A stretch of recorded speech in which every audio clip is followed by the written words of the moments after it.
สวัสดี FC เก้าและ FC ใหม่ครับก็ไปต่อสู้นี้เราเน้นล่างตรงๆก็จะมีแค่9ชุดถ้า FC ตามจุดนี้ก็จะได้ครับเราเน้นไปที่40และ82มาที่84ครับชุดสรุปของเราก็ไม่มาครับแต่ชุดละร้อยเราก็เน้นไปที่4สำหรับชุดสรุปของแอดก็มาตามเป้าเลยครับและวิ่งล่างก็มาที่4ด้วยครับก็ยินดีด้วยครับงวดนี้ก็จะไปต่อสู้นี้ครับเราก็จะเริ่มสูตรละร้อยงวดนี้ก็จะเป็นงวดที่21เลขออก401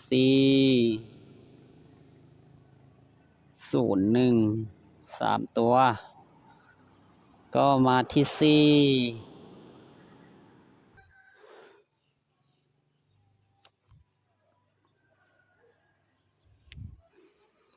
4งวดนี้สูตรที่1เราใช้8 บวก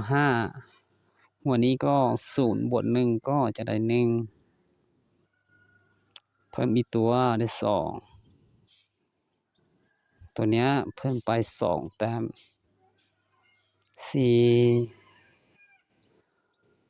3 แต้มได้7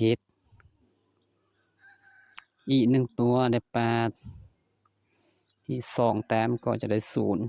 0ตัวจับคู่ก็4 บวก 1ได้5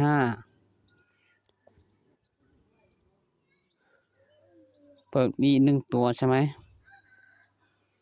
อีก1ตัวได้6ตัวเนี้ย2 แต้มก็จะได้8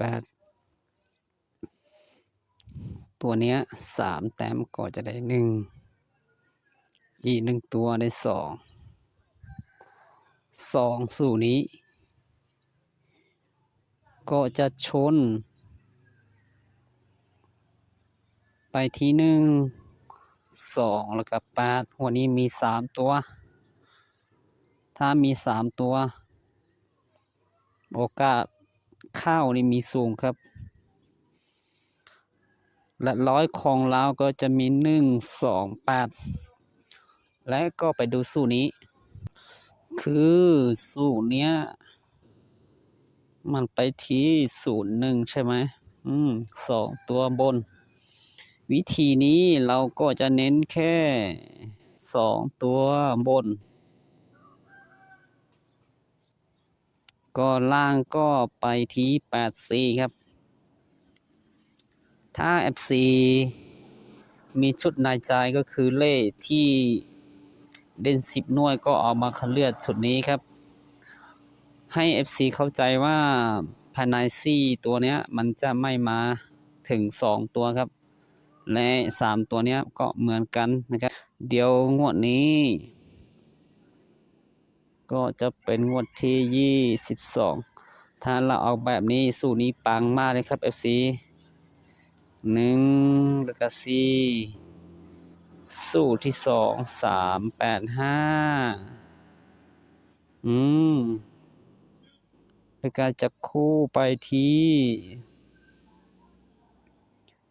7 0 9แล้วก็2เดี๋ยวเราก็จะดึงชุดคงที่นี้ไปเราก็ได้เกียมมาตรงนี้เรียบร้อยครับงวดนี้เราก็จะใช้วิธีเดินวิธีก้าวครับก็สูตรละ2สู้มันก็จะชนไปที่1 2 8ให้เราสังเกตสู้ละก่อนครับFCถ้างวดนี้ละเราให้ไปที่1ถ้าไปที่1เราก็จะจับคู่ไปที่31เราก็จะเอาแบบนี้เลยครับงวดที่ออก84เราก็เอาแบบเก้านี้ครับก็จะไปที่81เราว่าไม่ได้ครับเพราะเนื่องจากละของเรามี2ตัวแอดว่า81น่าจะไม่มาครับก็จะไปที่51ครับเราไม่ได้สนใจ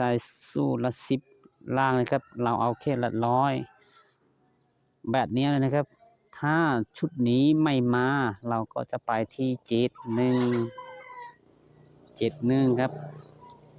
71แล้วก็0191ครับ9121เราว่าไม่ได้ครับเพราะเนื่องจากมันมี2ตัวแอดว่าอย่างน้อยสูตรนี้มาได้แค่ถึง1ตัวถ้างั้น21เราก็จะไม่เอานะครับถ้า1ไม่มาก็จะไปที่2ถ้า2มา2ก็อยู่ฝั่งนี้ถ้า2มาก็จะจับคู่ไปที่62แอดว่าถ้าเราเอาแบบนี้โอกาสเข้านี่สูงครับประกัน1 2ก็ไม่มาด้วยกันเราไม่เอาครับ42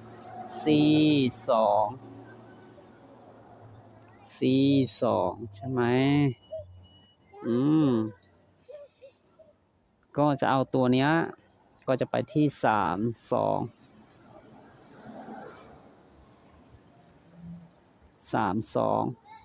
แล้วก็82เราว่าไม่มาด้วยกันถ้างั้น82แอดก็จะไม่เอาครับก็จะไปที่52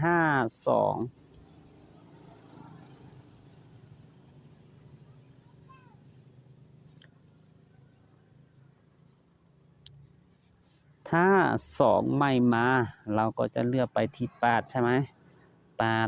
8ถ้าเราเลือกไปที่8ก็จะคู่ไปที่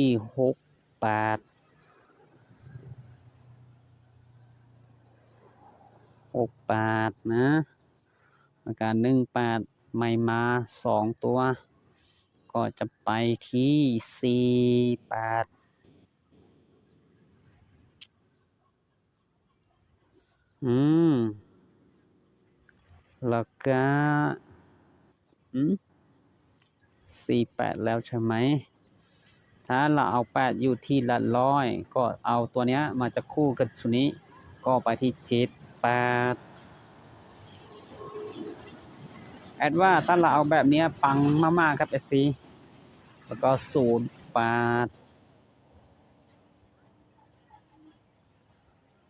98เราว่า28ไม่ได้ครับก็เนื่องจากมันมี2ตัวก็จะได้2 4 6 8 10 12 14ชุดตรงๆเราเน้น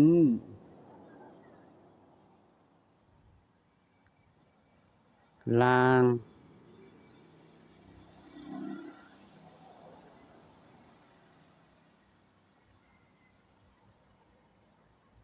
ตรงๆเลยครับก็ถือว่าชุดล่างของเรามาได้แค่เนี้ยก็ไปดูชุด2ตัวบนก็ไปต่อสู้D1 D2สูตรนี้เดินดีมากครับเราชอบมากเลยครับสูตรนี้ก็ชนไปที่1ก็จะคู่ไปที่01สูตรนี้ชนแล้วมาและก็จะคู่มาด้วยครับสูตรนี้ทุกงวดเลยครับ FC งวดนี้ก็จะเป็นงวดที่114สำหรับสูตรD1งวดนี้ก็จะได้2ถ้าเจอ2ก็เอาตัวเนี้ย21 6 3 9 7 8 21 6 3 9 7แล้วก็8ส่วนสูตรD2ก็จะได้8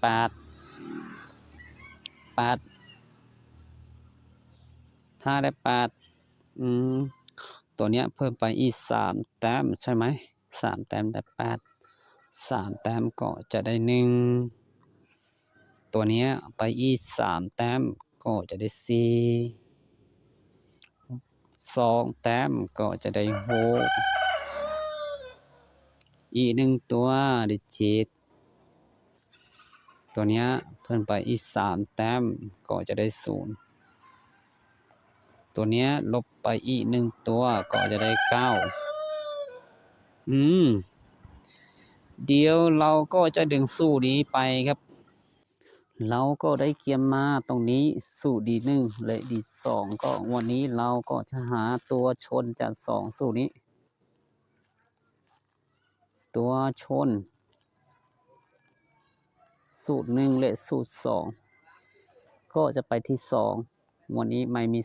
2ก็จะเด่นไปที่1ชนไปที่1ชนไปที่6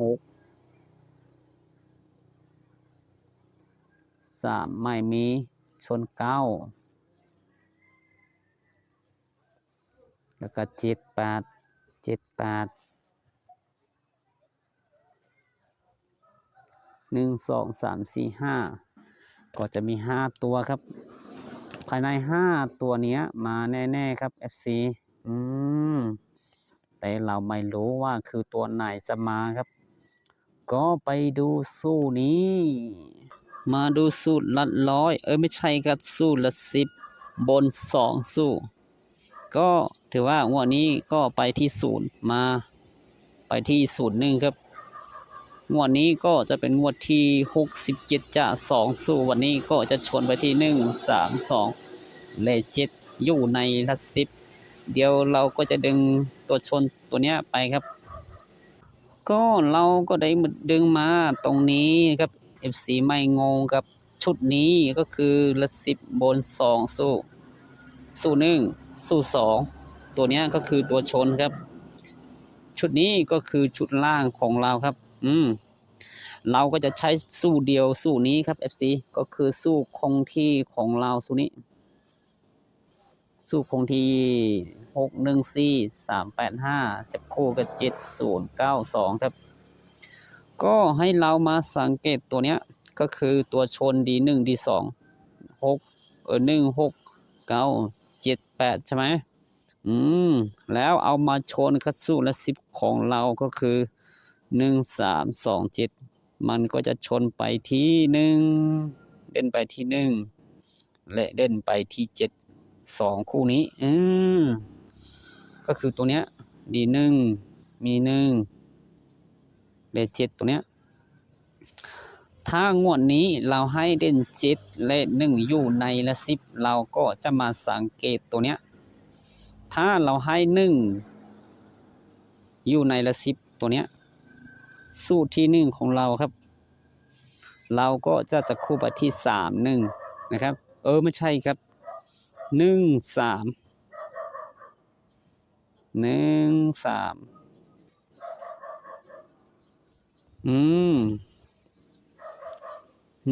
3แต่พอเรามาสังเกตละ10ของเราก็จะไปที่31มี3ด้วยงั้นก็จะเป็น31อีตัวชุกกันชุดเด่นเราก็จะหมายวงไว้ครับถ้าละ10ของเรายังเดินต่อก็จะมีแค่นี้ก็จะไปที่18นะครับแอดว่า18ตัวเนี้ยน่าจะไม่ได้นะทำไมเราว่าไม่ได้ก็คือตัวชนดี1ดี2มันมี2ตัวครับแอดว่าภายใน5ตัวเนี้ยมาได้แค่ถึง1ตัวถ้างั้น18ก็จะไม่เอานะแต่ถึงยังไงเราก็ต้องเอาเป็นตัวกันด้วยครับ18นะถ้า10ของเราไม่มี8งั้น81ก็จะไม่มีครับก็จะไปที่17เราว่า17ก็น่าจะไม่ได้นะครับทางวันนี้เราให้เด่นไปที่ละ12ตัว1และ7ว่าน่าจะไม่มา2ตัวแต่ถึงยังไงเราก็ต้องเอาตัวกันนะครับว่าเอาตัวกันดีนะครับก็จะไปที่1010นะ10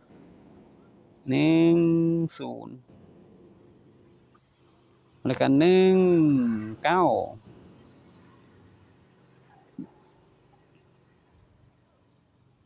12แต่ละ10ของเรา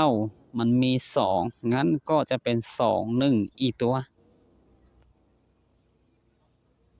นะครับถ้าละ10ของเรา1ไม่มาก็จะไปที่7ถ้า7อยู่ในละ10ก็จะไปที่7 6 7 6แอดว่าถ้าเราเอาแบบนี้ครับ FC โอกาสเข้านี่ก็จะมีสูงครับ7 1 7 1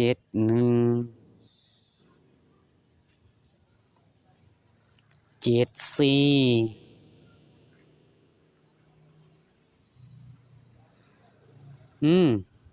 ก็จะไปที่7 3 7 3 7 8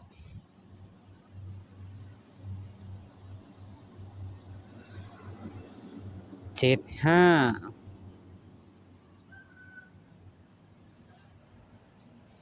ก็จะมีแค่นี้ถ้าสมมุติว่างวดนี้เราเลือกสู้ที่1ก็คือสู้เนี้ยเรามาสังเกตสู้เนี้ยก็คือสูตรละร้อยของเราครับ FC ถ้างวดนี้เราเน้น1 2 8อยู่ที่หลักหน่วยใช่ไหมถ้าเราเน้นหลักหน่วยก็คือหลักร้อยครับ FC หน่วยล่างครับเรามาสังเกตตัวเนี้ยมันก็จะชนไปที่1และ2 1และ2ตัวเนี้ยมันก็จะอยู่ที่ละ10แต่1และ2ตัวเนี้ยมันก็จะอยู่ที่หลักหน่วยล่างหรือว่าหลักร้อยแอดว่าเราก็จะเน้นไปที่8อยู่ที่หลักร้อยครับถ้าอยู่ที่หลักร้อยเราก็จะเลือกสูตรที่1ตัวเนี้ยไปที่8ในเมื่อเราเลือกตัวเนี้ยไปที่8แล้วนะเราก็จะชุดจักคู่ของเราก็จะเด่นไปที่7 8ใช่ไหม7 8 7 5อะไร7 3สำหรับชุดละร้อยของเราไม่ใช่ครับมันต้องไปอย่างนี้7 8ชุดเด่นชุด2ตัวล่างก็คือตรงเนี้ย08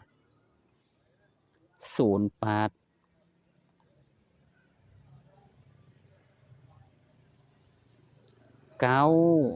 8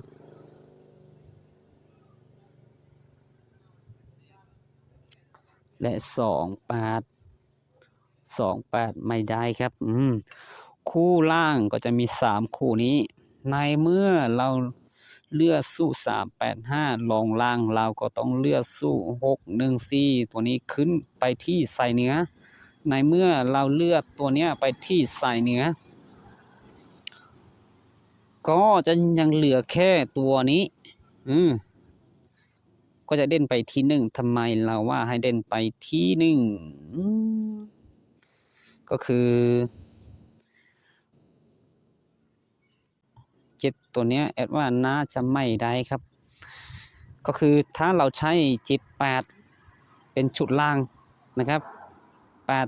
7ตัวเนี้ยน่าจะไม่ได้นะครับถ้างั้นชุดเด่นของเราก็จะไปที่1ก็จะไปที่1อะไรนะ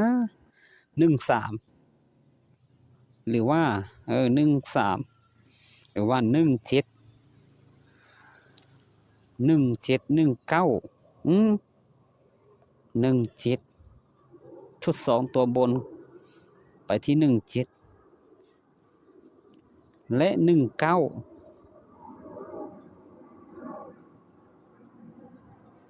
ครับ FC คู่เด่นของเราก็จะมีแบบเนี้ยFC งงไหมไม่งงนะครับก็คือเราเลือกสูตรนี้ลงล่างเราก็ต้องเลือกสูตรนี้ขึ้นบนนะครับแล้วก็เอาตัวนี้มาจากคู่นี้ก็จะได้ชุดล่าง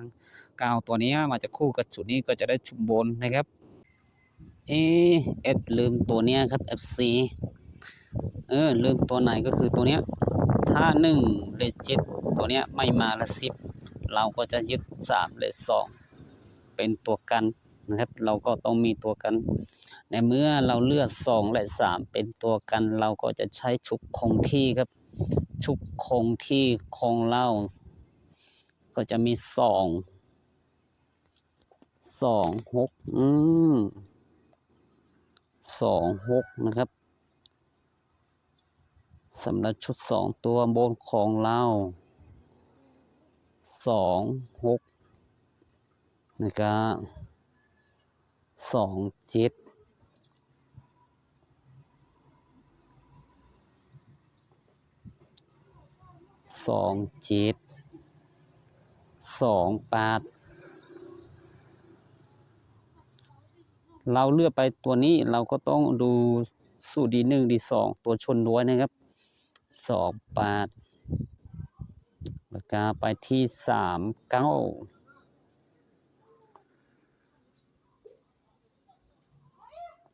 มันติดเก้าตัวนี้นะครับก็30ก็ถือว่าเราก็จะเพิ่มไปอย่างนี้31ก็มีตรงนี้ก็ไปที่24มันไม่ติดชุดเลขตัว D1 D2 เราก็จะไม่เอา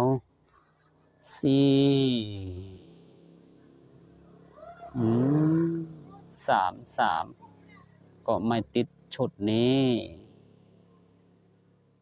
25ก็ไม่ติดตัวเนี้ยก็ไปที่36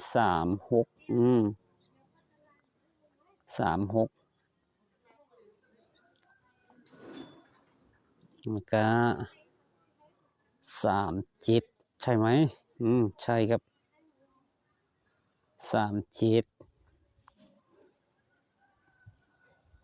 แล้วก็38